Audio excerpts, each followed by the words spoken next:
सामने जो है चश्मा है जो 24 आवर्स चालू है।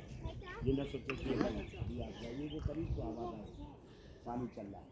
इसकी इमारत कोई बनने को है वो करने की बात नहीं। जब इमाम रज़ा अलैहिस्सलाम सरज़मीन मदीना से चले और तूस की तरफ, तो आप आना चाहते थे यहाँ जाने के लिए तूस इसलिए जा रहे थे क्योंकि आपको वहाँ बुलाया गया, आप इन्हें वक्त ने वहाँ बुलाया। तो आप जब इस एरिए से गुजरने लगे तो ये एक चटियल मैदान था, यहाँ पानी का नामो निशान नहीं था। तो इमाम ने अपने चाहने वाले थे और किससे, वही अबा सल्त जिनके रोज़े पे आप होके आ रहे हैं, अबा सल्त से कहा अबा सल्त मैं वज़ू करना चाहता हूँ। जैसे ये जुमला कहा वज़ू करना चाहता हूँ तो अबा सल्त ने कहा मौला यहाँ पानी का नामो निशान नहीं है, यहाँ चौपाए आते हैं तो मर जाते हैं, इसलिए कुछ ज़मीन है, घास यहाँ है नहीं, आप यहाँ पानी की बात कर रहे हैं। बस जैसे